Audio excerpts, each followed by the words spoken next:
Okay, welcome back. Good morning class. Last topic हमारा बचा हुआ है chapter number 9, unit number 9, psychology and sports का। और इसमें सबसे पहले हम लोग एग्रेशन को देख लेते हैं। ठीक है, एग्रेशन। एग्रेशन एक्चुअल में है क्या?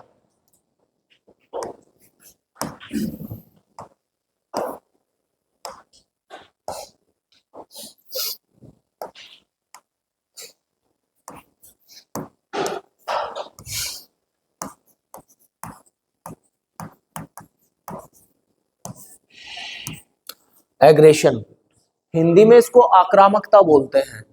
हिंदी में आक्रामकता कहा जाता है एग्रेशन को।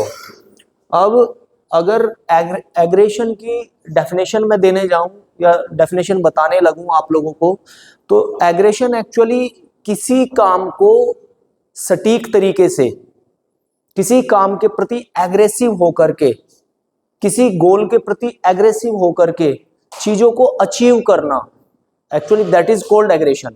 एग्रेशन ये नहीं है कि आप किसी के बारे में नेगेटिव सोच रहे हैं, किसी के बारे में गलत सोच रहे हैं, किसी के बारे में बुरा सोच रहे हैं। That is not a kind of aggression. वो एग्रेशन नहीं है, वो आक्रामकता नहीं है। एग्रेशन क्या है? अपने डिजायर्ड गोल को अचीव करने के लिए,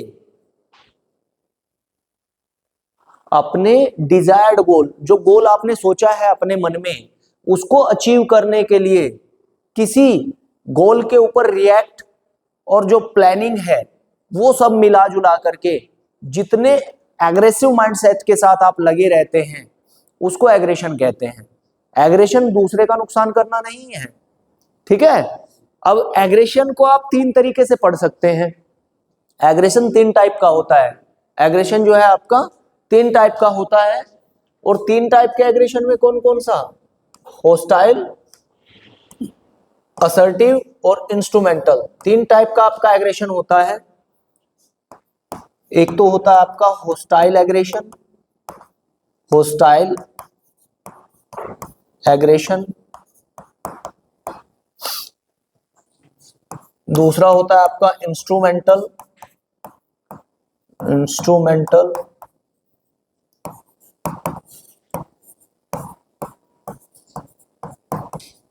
एग्रेशन। और तीसरा होता है बेटा आपका असर्टिव।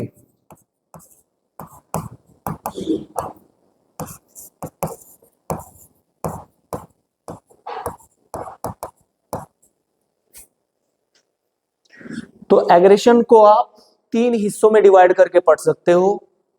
पहला आपका होस्टाइल हो जाता है, दूसरा आपका इंस्ट्रूमेंटल हो जाता है, और थर्ड वन आपका असर्टिव हो जाता है। एग्रेशन एक बार बोर्ड में भी आया हुआ क्वेश्चन है, एक बार आया है। अभी जब से मैंने पढ़ाना स्टार्ट किया है तब से एक बार 8-10 साल में, पिछले में एक बार ये बोर्ड में आया हुआ क्वेश्चन है। तो सबसे पहले होस्टाइल एग्रेशन कौन सा एग्रेशन है?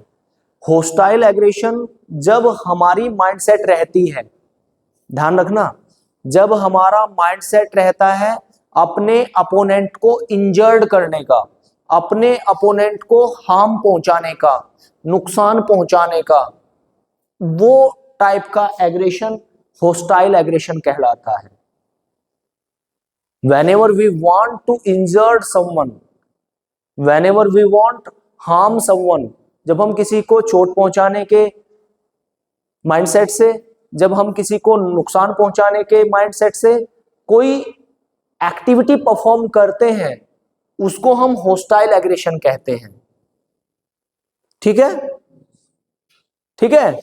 इसमें क्या आ जाता है आपका? इसमें 2 चीजें आती हैं, हार्म यानी कि नुकसान, और दूसरा क्या होता है? इंजरी।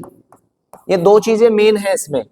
जैसे फुटबॉल आप लोग खेल रहे हैं, फुटबॉल में दौड़ रहे हैं, एक मैं हूं, एक दूसरा अपोनेंट प्लेयर है।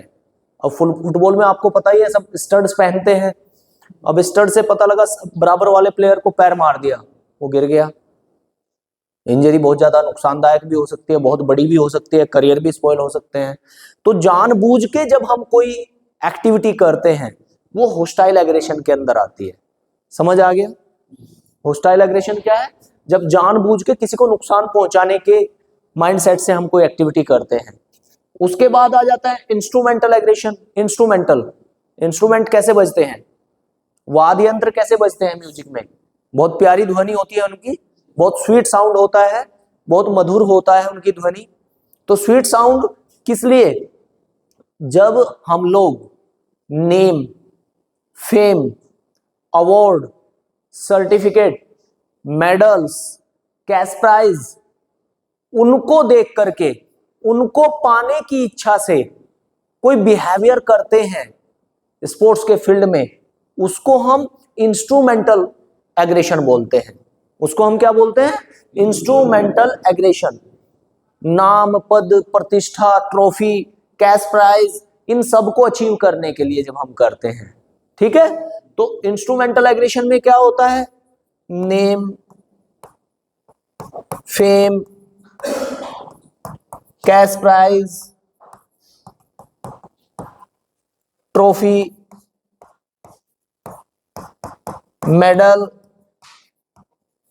या कोई कंपटीशन आपको जीतना है, इन सब के लिए जब कोई आप एग्रेशन अपना दोहराते हैं तो उसको हम क्या बोलते हैं, इंस्ट्रूमेंटल एग्रेशन। उसको क्या बोलते हैं, इंस्ट्रूमेंटल एग्रेशन। कुछ पाने के लिए, कोई नाम, पद, प्रतिष्ठा, पैसा, ट्रॉफी, टूर्नामेंट जीतना, वो सब किस में आएगा, इंस्ट्रूमेंटल एग्रेशन में।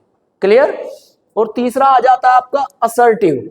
असर्टिव में क्या होता है बेटा, जब आपका कोई गोल होता है, जब आपका कोई गोल होता है, कोई डिजायर्ड गोल होता है। डिजायर्ड गोल क्या होता है, जो आपने अपने मन में सोचा हुआ है, जो गोल आपने अपने मन में सोचा हुआ है। रामू, जो गोल, जो लक्ष्य है, जो प्लानिंग आपने अपने मन में की हुई होती है किसी लक्ष्य को हासिल करने के लिए, जब आप किसी लक्ष्य को हासिल करने के लिए अपना व्यवहार रखते हो, बिहेवियर रखते हो, उस एग्रेशन को हम असर्टिव एग्रेशन के नाम से जानते हैं, ठीक है।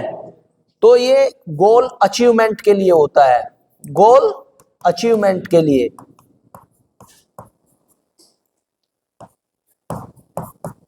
जब आप गोल अचीवमेंट के लिए किसी टाइप का बिहेवियर अपना रखते हो, उसको आप असर्टिव एग्रेशन में पढ़ते हो, ठीक है।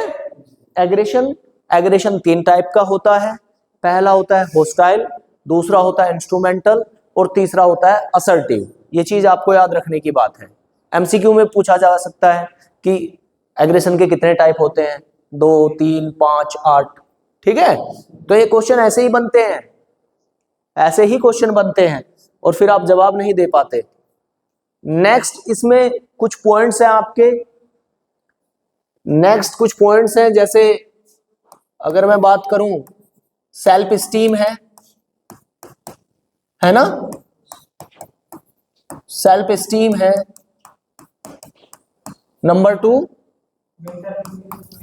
मेंटल इमेजरी है बेटा, मेंटल इमेजरी, मेंटल इमेजरी हो गया। सेल्फ टॉक हो गया, सेल्फ टॉक हो गया, एंड गोल सेटिंग हो गया बेटा, गोल सेटिंग। उसके बाद इसका कंक्लूजन हो जाएगा। तो ये 4 चीजें हैं। इन 4 चीजों को हम कैसे देखते हैं, सेल्फ स्टीम।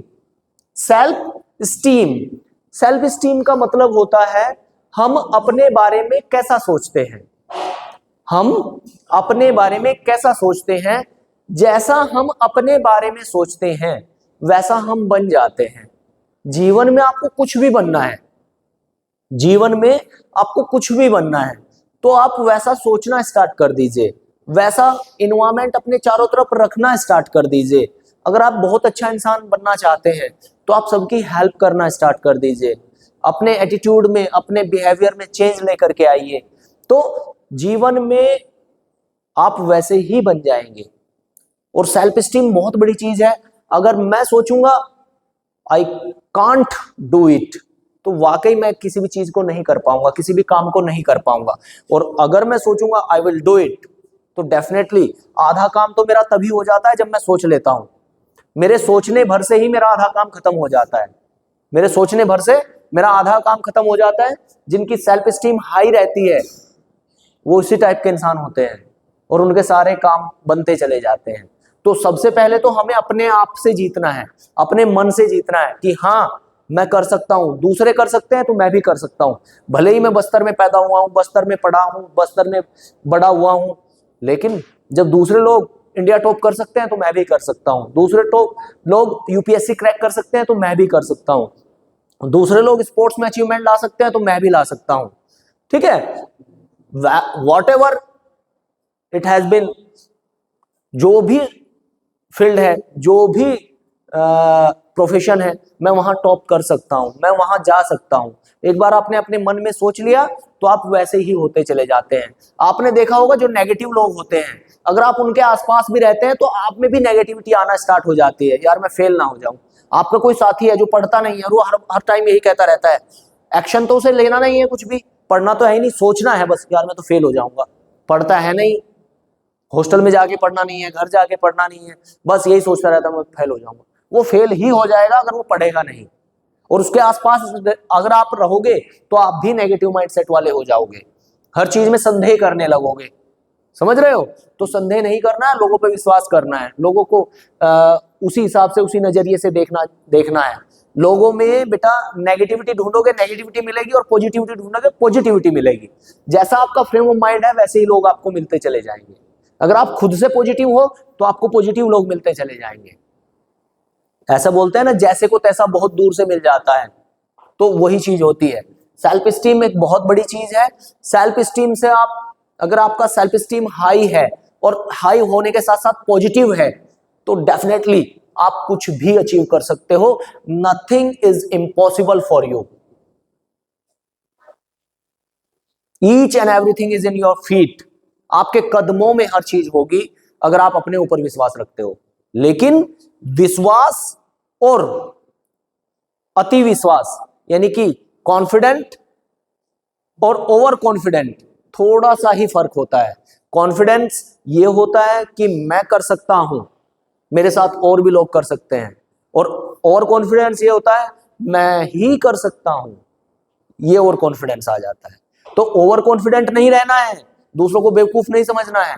जिससे जो सीखने को मिले, जो भी सिखा रहा है उससे वो सीखिए, क्योंकि I am also a learner of physical education. मैं कभी टीचर बन ही नहीं पाया हूं, ना मैं बन पाऊंगा। I am also a learner of physical education, you know. और मैं हमेशा एक लर्नर ही रहना चाहता हूं फिजिकल एजुकेशन का। मैं कभी भी बहुत बड़ा टीचर अपने आप को नहीं कहता, बहुत बड़ा नाम अपने आप को नहीं कहता। मैं हमेशा यही कहता हूं, I am also a learner of physical education. आप लोगों से भी सीखता हूं, अपने साथी हैं उनसे भी सीखता हूं। जहां से मुझे सीखने को मिल जाए वहीं से सीख लेता हूं। किताबों से सीख लेता हूं, बुक से सीख लेता हूं, कोई आर्टिकल है वहां से सीख लेता हूं। तो जहां भी सीखने मिले, चाहे आपको आपके बेटा बेटी बच्चे फैमिली मेंबर जिससे भी सीखने मिले, आपको सीख लेना चाहिए। कभी भी ये नहीं करना हाँ मैं तो इतना बड़ा हूं यार, मैं इससे क्या सीखूंगा। सीख लेना चाहिए, क्योंकि हर कोई कुछ ना कुछ जानता है और हर एक किसी से आप कुछ ना कुछ सीखते हैं।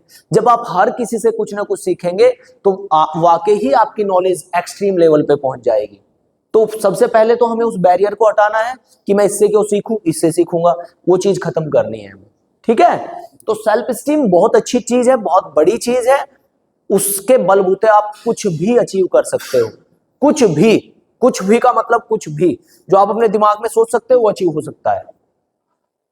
ठीक है, क्योंकि इंसान ने एक दिन सोचा था कि वो उड़ेगा, आज वो उड़ रहा है।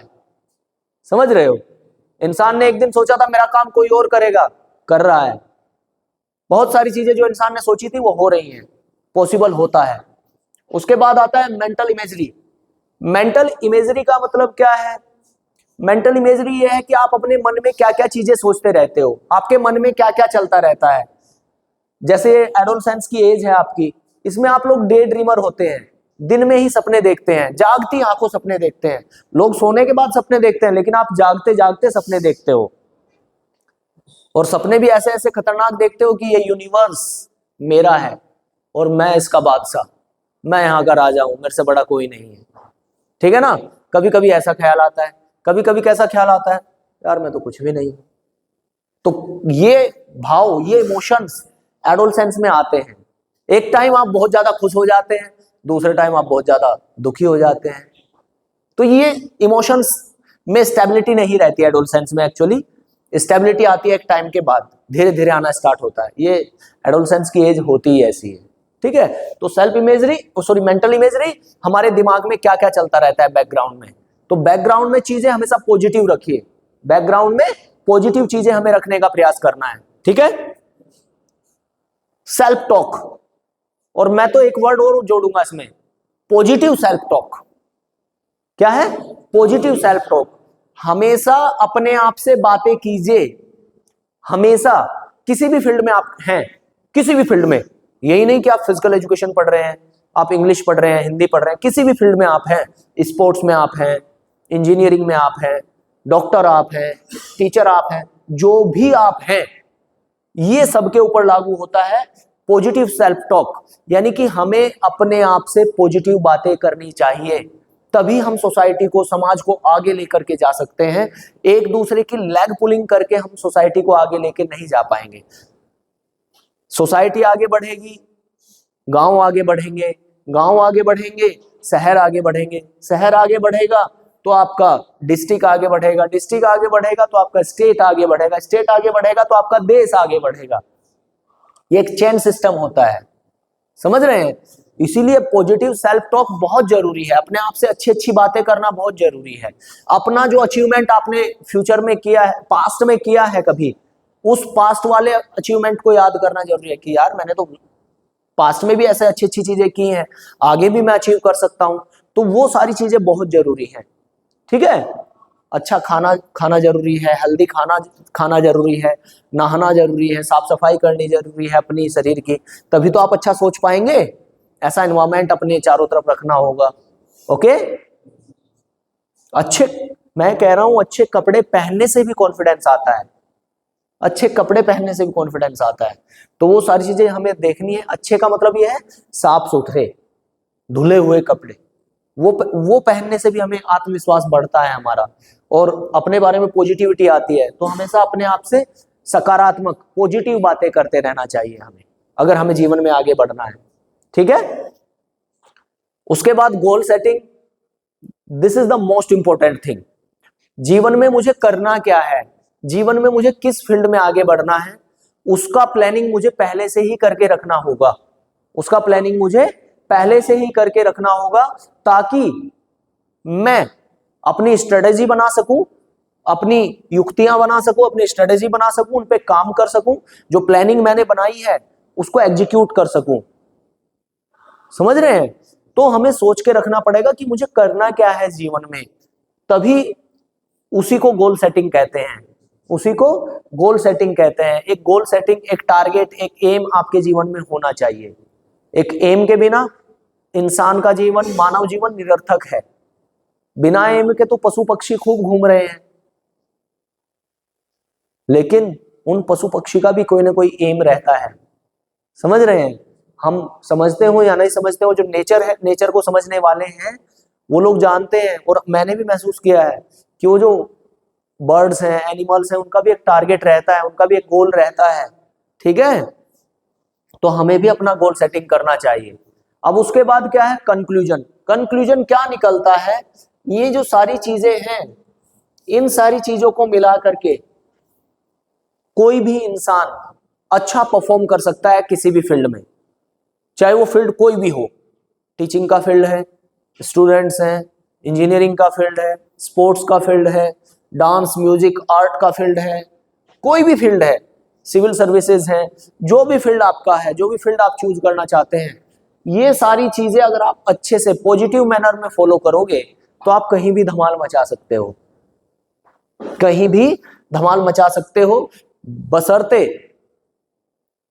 पॉजिटिविटी आपके अंदर होनी चाहिए, कॉन्फिडेंस आपके अंदर होना चाहिए। क्या नहीं होना चाहिए, नेगेटिविटी नहीं होनी चाहिए, ओवर कॉन्फिडेंस नहीं होना चाहिए, ठीक है। बैड हैबिट्स, बैड मैनर्स नहीं होने चाहिए, अनहेल्दी आप नहीं होने चाहिए। तो क्या होने चाहिए, आप पॉजिटिव होने चाहिए, आप हेल्दी होने चाहिए, हैं, कॉन्फिडेंट लेवल आपका हाई होना चाहिए। ये सारी चीजें जब आपके अंदर होंगी तो डेफिनेटली आप कोई भी चीज, कोई भी लक्ष्य, कोई भी टारगेट आपके लिए अचीवेबल होगा, आप अचीव कर ही जाएंगे उस टारगेट को। ठीक है, ये यूनिट यहाँ आपकी खत्म होती है। इस वाले नेक्स्ट यूनिट हमारी unit number 10 training and sports, उसको हम इस वीक फिनिश कर देंगे। ओके, चलिए, थैंक यू सो मच, आज के लिए इतना ही।